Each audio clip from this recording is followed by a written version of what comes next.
గాయలో చక్కటి అనుభవాలు ఉన్నాయి. ఆ మాటలు మీరు కాస్త గమనించగలిగితే ఇతనిలో ఉన్న చక్కటి ఆత్మీయ అనుభవాలు ఈ ఆరాధనలో మనం తెలుసుకుందాం. అట్టి అనుభవాల్లో మనం నడిపించబడదాం. రాబో దినముల్లో ఆత్మ సంబంధం ఇంకా బలపరచబడి ప్రభుకి సమీపస్తులుగా మనం మార్చబడుదుముగాక.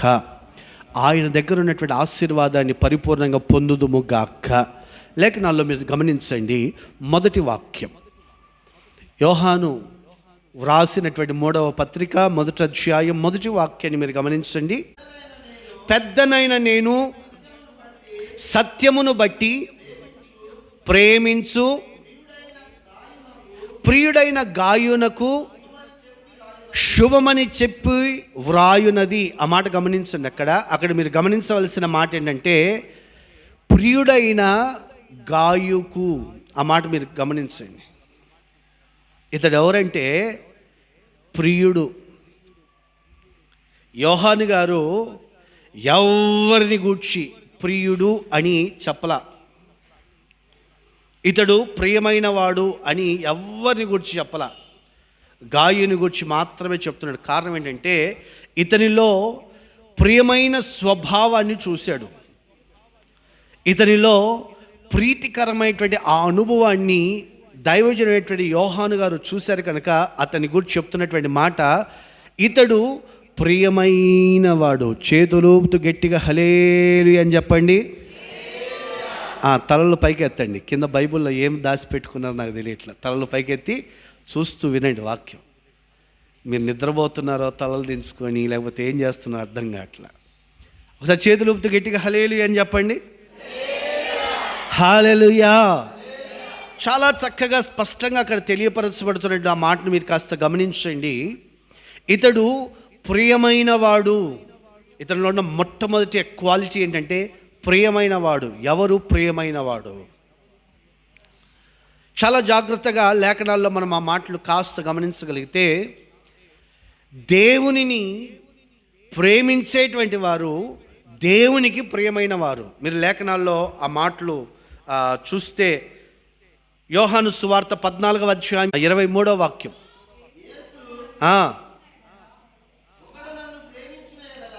యేసు చెప్తున్నాడు, ఒకడు నన్ను ప్రేమించిన ఎడల వాడు నా మాట గైకొంటాడు, అప్పుడు నా తండ్రి అతన్ని ప్రేమిస్తాడు. చాలా జాగ్రత్తగా ఇక్కడ గమనించండి. ప్రియమైన వాడు, దేవుని చేత ప్రేమించబడుతున్నటువంటి వాడు, దైవ సేవకుని చేత ప్రేమించబడుతున్నవాడు అంటే ఇతనిలో ఉన్న ఆ చక్కటి క్వాలిటీ, ఆ గుణం ఏంటంటే ఇతడు దేవుణ్ణి ప్రేమించేవాడు. ఇక్కడ ఉన్నటువంటి మన జీవితంలో, ఇదిగో ఈ ఆరాధనలో పాలు పొందినటువంటి మన జీవితంలో నేను దేవుని ప్రేమిస్తున్నాను అన్న వాళ్ళంతా ఒకసారి చేతులెత్తి హల్లెలూయా చెప్పండి. అందరూ ఫ్రీగా వచ్చిందిగా అందుకని చెప్పారు. సరే, దేవుని ప్రేమిస్తున్న వాళ్ళు కదా, ఆరాధన 10 గంటలకి. 10 గంటలకు దేవుని మందిరానికి వచ్చామన్న వాళ్ళు ఒకసారి చేతులైతే హల్లెలూయా చెప్పండి. ఇది గుంపులో చెప్పారా లేకపోతే మామూలుగానే చెప్పారా? 10 గంటలకు ఆరాధనకు వచ్చినటువంటి వాళ్ళు ఒకసారి చేతులైతే గట్టిగా హల్లెలూయా చెప్పండి.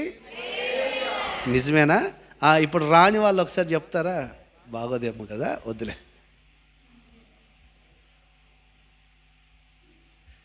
దేవుణ్ణి నీవు ప్రేమిస్తుంటే దేవుని సమయం దేవునికి కేటాయిస్తావు కదా. నేను ఆ మధ్య ఒక యవనస్తుడైన సహోదరుని చూసా. ఒక ప్రాంతంలో సేవ చేస్తున్నప్పుడు మందిరంలో అటాచ్డ్ వాష్రూమ్స్ లేవు, బయటికి వెళ్ళాలి, బయట ఉన్నాయి. కాబట్టి లేచి వాష్రూమ్కి వెళ్దామని చెప్పి ఉదయకాల సమయమున స్తోత్ర ప్రార్థనకు టైం అవుతుందని చెప్పి ఒక 3:30 ఆ టైంలో లేచి కొంచెం మొహం కడుక్కొని వద్దాము, వాష్రూమ్కి వెళ్ళి వద్దామని చేసి తలుపు తీస్తే బయట ఒక ముసుకేసుకొని అటు ఇటు తిరుగుతున్న ఒక ఆకారం కనపడింది నాకు. భయపడి మరలా తలుపు వేసుకొని లాక్ చేసుకొని కాలింగ్ బెల్ కొట్టా. నా దగ్గర ఉన్నటువంటి కాలింగ్ బెల్.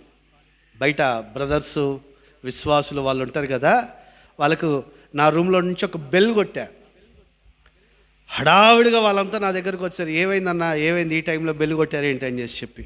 ఒరే ఇక్కడ ఏదో నాకు ఏదో ఆకారం కనపడుతుందిరా అంటే, ఆకారం లేదు పాడలేదు అన్నది వీడే అన్నా అని చెప్పి అక్కడున్న ఒక యవనస్తుని చూపించాడు. ఏం పోయే కాలం వచ్చిందిరా, ఇంత చలిలో ఇలా దుప్పటి కప్పుకొని, ఇంత లావు గొంగలి కప్పుకొని చల్లటి చల్లో తిరుగుతున్నాడండి వాడు. ఏం పోయే కాలం రా అని చెప్పి నేను వాడిని అడిగితే వాడు చెప్పిన మాట, ఏం లేదన్నా, ఫోన్ వస్తే ఈ టైంలో ఎవడరా ఫోను? ఆ పక్కన ఉన్న బ్రదర్లు ఇంకా మిగిలిన విశ్వాసులు వాళ్ళు చెప్తున్నారు, అనయ్యవ్ లవర్ అంట వీడికి. ఎవరికి? వీడికి లవర్ అన్న. ఆ లవర్తో మాట్లాడుతున్నా. ఏ టైంలోనండి? చల్లటి చలికి ఆ రూమ్లో అందరు పడుకొని ఉంటే, బ్రదర్లు విశ్వాసులు అందరు పడుకొని ఉంటే ఫోన్ మాట్లాడు, రేయ్ నువ్వు మర్యాద లేచి బయటకు పోండిరా అని చెప్పారట. ఆ రూమ్లో మాట్లాడేదానికి లేక నిండా ముసుగేసుకొని ఫోన్ పట్టుకొని, హలో ఏముంటాయి ఆ రాత్రిపూట, తిన్నావా, పడుకున్నావా, ఏం తిన్నావు, పెళ్ళైన తర్వాత చూడండి, తిన్నావా అని భార్యని అడిగిన దాఖలాలు ఉంటాయి. అడగండి ఒకసారి. తిన్నావా, నేను పని మీద బయటకు వచ్చా, నువ్వు తిన్నావా అని అడిగిన దాఖలాలు ఉన్నాయేమో అడగండి. ఏం కూర? మా ఇంట్లో కూడా సేమ్ కూర, ఏం ఉండవండి దాంట్లో. ఏ టైంలో? బిల్లు వచ్చింది. అప్పట్లో ప్రారంభ దశలో ఇది బిల్లు వచ్చింది. ఎంతో తెలుసా? ఆ నెల బిల్లు 1700 రూపాయలు వచ్చింది. వాళ్ళ నాన్న అందరూ గ్రూపుగా తీసుకుంటే 70 రూపాయలు పడుతుంది నెలకు. ఎంత? ఈ గ్రూప్లో ఉన్నటువంటి వాళ్ళందరికీ ఫ్రీ. ఎవరికైనా బయట వాళ్ళతో మాట్లాడితే మాత్రమే మినిమం ఛార్జ్ నిమిషానికి పావలా పడుతుంది. అట్లాంటిది వీళ్ళకి బిల్లు వచ్చిందంట. వాళ్ళ నాన్న పరిగెత్తుకు, ఎందుకు రాదయ్యా, రాత్రంతా తిరుగుతున్నాడు అయ్యా వాడికి ఫోన్ ఇచ్చి పంపిస్తున్నాను అన్న. నేను నిజమే కదా. ప్రేమలో ఉన్నవాళ్ళు చెప్పరేంటి? లేదా మనకు ప్రేమ మాట్లాడరేంటండి? ప్రేమలో ఉన్నవాడు చెప్పాలి. ప్రేమలో ఉన్నవాళ్ళు అస్సలు మామూలు కనెక్ట్ అవ్వాల. అమ్మగారు సమయం ఉండదు, సందర్భం ఉండదు, ఏముండదు కదా.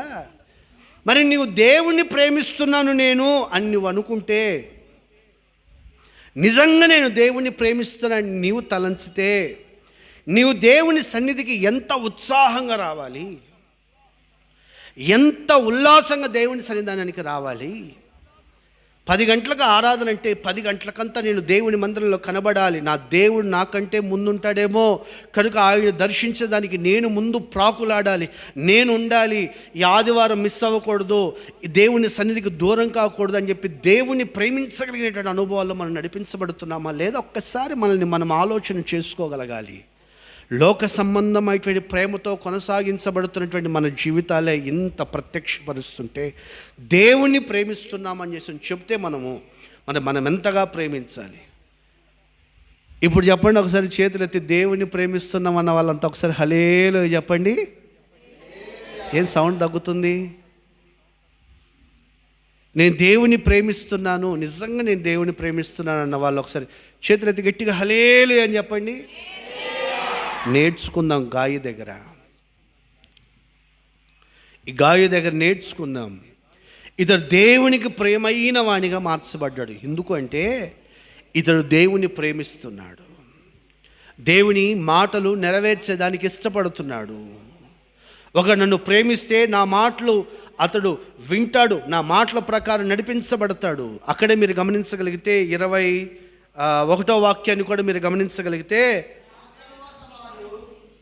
నా ఆజ్ఞను అంగీకరించి వాటిని గైకొనువాడు నన్ను ప్రేమించుచున్నాడు. దేవుణ్ణి మనం ప్రేమిస్తున్నాము అని అంటే దేవుని యొక్క ఆజ్ఞల్ని మనము ప్రేమించాలి. అలా ప్రేమిస్తేనే దేవునికి మనము ప్రియముగా కనబడతాం. దేవుణ్ణి మనం ప్రేమిస్తే మనల్ని కూడా దేవుడు ప్రేమిస్తాడు, మనము దేవునికి ప్రియముగా కనబడతాము. మీరు లేఖన భాగాల్లో ఇలాంటి అనుభవాల్లో మనం నేర్చుకుంటూ ఇలాంటి స్థితిగతుల్లో మన జీవితాన్ని కట్టుకోగలగాలి. ఆత్మీయులుగా ఉన్నటువంటి మన పరిస్థితులు ఎలా ఉండాలి అంటే ప్రభు కోసం వైరాగ్యంగా జీవించాలి.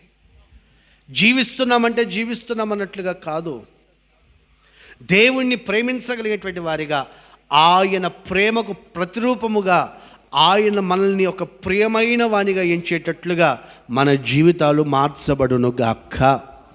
దావీదు విషయంలో దేవుడే సాక్ష్యం చెప్తూ ఉన్నాడు. నేను సౌలును కొట్టివేసి దావీదును ఏర్పరచుకున్నాను. నేను సౌలును కొట్టివేశా. రాజుగా సౌలు కనబడుతుండొచ్చు, కానీ నేను సౌలును కొట్టివేశాను.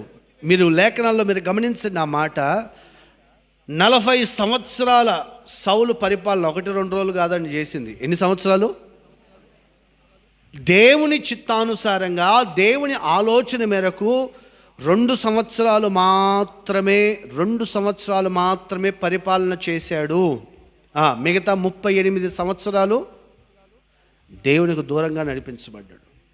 కానీ అధికారంలోనే ఉన్నాడు, ఆధిపత్యంలోనే ఉన్నాడు, రాజుగానే చలామణి అవుతున్నాడు, కానీ దేవునికి దగ్గరగా లేడు. లోకంలో ఉన్న డబ్బు, లోకంలో ఉన్న ఐశ్వర్యం, లోకంలో ఉన్న పేరు ప్రఖ్యాతులు, లోకంలో ఉన్న స్థానం మనకు చాలా దగ్గరగా ఉండొచ్చు, కానీ మనం దేవునికి దూరంగా ఉన్నామేమో చూసుకోవాలి. అందుకని ప్రభు చెప్తాడు, సౌలును నేను కొట్టివేసి దావీదును నేను ఏర్పరచుకున్నా. ఎందుకు? అపోస్తుల కార్యముల గ్రంథంలో చక్కటి మాట చదవండి. ఆ మాట 13వ అధ్యాయం 22వ వాక్యం. అపోస్తుల కార్యముల గ్రంథం 13వ అధ్యాయం 22వ వాక్యం. దావీదు నా ఇష్టానుసారుడు. ఏ విధము చేత ఈ మాటలు చెప్తున్నాను అని దేవుడు చెప్తున్నాడంటే, చదవండి ఆ మాట. మరలా అక్కడి నుంచే చదువుతావు. అతడు నా ఉద్దేశములన్నిటినీ నెరవేర్చేవాడు. చాలు. అతడు నా ఉద్దేశములన్నీ నెరవేర్చేవాడు. దావీదు నా ఇష్టానుసారమైనటువంటి వ్యక్తి. ఎందుకు అంటే అతడు నా ఉద్దేశాలన్నీ నెరవేరుస్తాడు. దేవుని మనస్సులో ఏముందో అది చెయ్యగలిగిన వాడు దావీదు. దేవునికి స్తోత్రం. అందుకనే దావీదుని గురించి దేవుడు చెప్తున్నాడు, నా ఇష్టానుసారుడు. మనం కూడా చెప్పుకోగలగాలి, దేవుని చేత పిలువబడగలగాలి. మనం ఎదుగు ఇలా దేవుని చేత పిలువబడాలి. నీలో నాలో దేవుని చేత పిలువబడాలి. నీ పేరుని చెప్పి నీవు దేవుని చేత ఇష్టానుసారుడు, ఇతడు నాకు ఇష్టానుసారమైనటువంటి వ్యక్తి అని చెప్పుకోగలగాలి. కొన్నిసార్లు సేవకులుగా మమ్మల్ని అడిగితే మేమే చెప్పలేము. కొన్నిసార్లు ఫలాని వారి గురించి ఏంటి అని అంటే కొన్నిసార్లు మేమే చెప్పలేం. వాళ్ళ విషయం అడగండి, ఎంత తక్కువ మాట్లాడితే అంత మంచిది అని చెప్పుకుంటాం. కొంతమందిని గురించి చెప్తాం. కొంతమందిని గురించి నేను చెప్పగలుగుతా. నా వ్యక్తిగత అనుభవంలో నేను అందరినీ తప్పు పట్టట్లేదు, అందరినీ ఒప్పుగానే భావించట్లేదు. నా మనస్సును బట్టి నేను చెప్తున్నాను. కొంతమందిని గురించి నేను చెప్పగలుగుతా. నా రూమ్కి నేను వాళ్ళకి ఇచ్చి నేను వెళ్ళగలుగుతాను. ఎందుకంటే నమ్మకమైన వారు. కొంతమంది తల్లులు సేవకులుగా, అన్నా మీ బట్టలు ఉతుకుతామన్నా అని చెప్పేటువంటి కొంతమంది తల్లులు ఉన్నారు. ఆ తల్లుల గురించి నేను చెప్పగలుగుతా. కొన్నిసార్లు మర్చిపోయి ఇచ్చిన కానుక వేల రూపాయలండి, ₹1-2 కాదు, ఇంచుమించుగా ఒక 20,000 రూపాయలు పైన జేబులో ఉన్నాయి. అలాగే ఆ బుట్టలో వేసేస్తే అలాగే మన వాళ్ళు కూడా నానబెట్టే వాళ్ళు కూడా మంచోళ్ళు, భక్తులు. వీళ్ళంతా అందరు భక్తులే. నానబెట్టేశారు. అలాగే ఉతికేటప్పుడు బ్రష్ చేస్తాం కదా, ఆ బ్రష్ చేసేటప్పుడు కనబడితే ఆ డబ్బులన్నీ అలాగే పట్టుకొని తీసుకొని వచ్చి, అన్నా జోబులు ఎదుగు ఎంత డబ్బులు ఉన్నాయన్నా తీసుకోండి అన్న అని చెప్పి ఇచ్చిన వాళ్ళు ఉన్నారు. వాస్తవంగా చెప్తున్నా, నేనే మర్చిపోయా కొన్నిసార్లు అలా. కానీ వాళ్ళు నమ్మకస్తులు. హృదయపూర్వకంగా నేను చెప్పగలుగుతాను ఆ మాట. మన నమ్మకత్వము దేవుని దగ్గర కనబడాలి. ఒక సేవకుడి దగ్గర కనబడాలి అంటేనే, తోటి వ్యక్తి దగ్గర కనబడాలి అంటేనే ఎంతో ప్రయాసపడాలి. అలాంటిది దేవుడు మనల్ని సమస్తము ఎరిగినవాడు. దేవునికి స్తోత్రం. మనం కూర్చుండుటయు, మనం లేచుటయు, పాడబడిందిగా అక్క ఈరోజు పాట మంచిగా. ఏం పాట మాది? నన్ను చూచువాడా నిత్యము కాచువాడా. ఆ పాటలో చూడండి, అన్ని పదాలన్నీ కూడా, చరణాల్లో ఉన్న పదాలన్నీ కూడా మీరు గమనించి చూడండి. మా షాక్ కొడుతుంది అది. ఆ మాటలన్నీ కాస్త గమనించి చూడండి. నేను కూర్చుండుట, నేను లేచుట, నేను నడుచుట, నేను పండుకొనుట, నేను ఏం చేస్తున్నా అన్నీ నువ్వు చూస్తున్నావు, అన్నిటిని నువ్వు ఎరిగి ఉన్నావు. మనకు సమస్తం ఎరిగిన దేవుడు మనల్ని గూర్చి, ఇతడు ఈమె నా ఇష్టానుసారుడైన వ్యక్తి, ఈమె నాకు ఇష్టమైనటువంటి వ్యక్తి అని ప్రభు మనల్ని గూర్చి చెప్పేటట్లుగా మన జీవితాలు మార్చబడును గాక. యోహాను చెప్తున్నాడు గాయుని గూర్చి, ప్రియుడైన గాయి. ఎలాంటి అనుభవాలు ఇవంటే, శారీర సంబంధమైనటువంటి ప్రేమ అనే భావోద్వేగానికి సంబంధించినటువంటి మాట కాదు. సాక్షాత్తు దైవ స్వరూపాన్ని ప్రత్యక్షపరచగలిగినటువంటి ప్రియమైన వానిగా గాయు కనబడినట్లుగా మన జీవితాలు మార్చబడును గాక.